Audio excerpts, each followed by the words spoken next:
pagkagayaan nga mamimili. Huwag nang bumili din eh. Hindi ko na nga ginalang. Ako nahihiya sa kanya. Ay siya naman ay hindi nahihiya sa akin. Ay magpatigasan na laang. Ay, Klausin ang kaginaray. Mga kabalikbayan! Kaya, salamat ha. Sige ito tayo. Salamat din sa iyo. Salamat. Kadaming pinamili. Salamat ha. Salamat, ha. Ako ka lagi mamimili ha.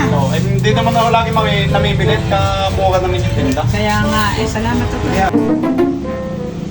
Hindi pa utang muna ako. Ako po, Kapitan. Ay, paano ho ba? Ayaw, pasensya na kayo. Hindi ko kayo mapapautang eh. Wala kayo ng utang pa ninyo eh. Hindi na ho makaisod ang aking tindahan eh. Ako ho pati naglilikom-likom ng mga pautang ko. Ay, ang sa inyo Baka ho naman, malaki eh. baka naman ako. Hindi na ho, Kapitan. Pasensya na ho kayo. Siya, hindi ka magpautang kahit kailan. Hindi ka na mabibilhan. Hindi ka magpautang ay. Pasensya na ho kayo. Talagang ako wala ang nagigipit din ho naman. Ako paikot lang ang tindahan ko. Si Kapitan parang nananakot pa. Naturang Kapitan kung ano-ano pa sasabihin sa akin. Ang tinda ko naman wad-wad na sa kanya. Diyos ko po, Kapitan, pagkagayaan nga mamimili, huwag nang bumili din eh. Sila Kapitan, talagang natupad na rin yung sinasabi ko nung kailan hindi na sila kagalang-galang. Ay hindi ko na nga ginalang. Siya naman ay utang pa ng utang. Ako nahihiya sa kanya. Ay siya naman ay hindi nahihiya sa akin. Ay magpatigasan na laang. Talagang hindi ko pautangin siya. 3 hours later.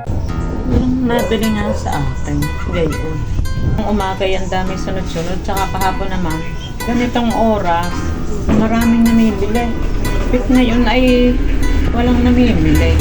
Parang umaga si Kapitan. Namimili eh. Ay, ako'y naiinip. Walang namimili sa tindahan. Ay, may Klausin ang gagay na rin. Hindi nyo nakikita kasi naglagay nito?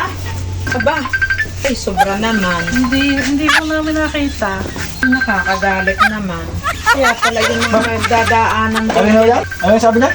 Naglagay niya? Sino naglagay? Pero dyan pumunta ka na yung... Ang bigot na kagaya.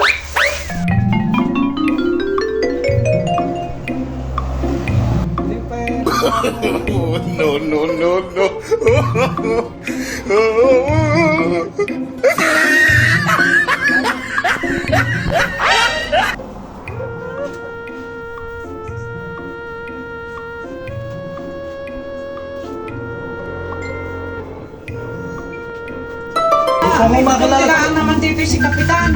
Kung makilala ako nagsa-cellphone basta malapit ako magpunta dyan ka na Naku, maduda talaga ako daw. Parang nga si Kapitan. Dahil mungutang yun sa akin hindi makautang parang galit sa akin hihina raw ang aking tinda. Narinig ko sabi may araw ka rin Saan kayo naging Kapitan? Kalokohan. Paano yung nananalo ang Kapitan niyan? Sadyang ari itatago ko. Papakita ko ari kay Kapitan. Titingnan ko, pasusulatin ko muna siya. Titingnan ko pag ari pareho ang sulat niya. Ay, bihon siya na nga ang gumawa niya. Wala nang bibili.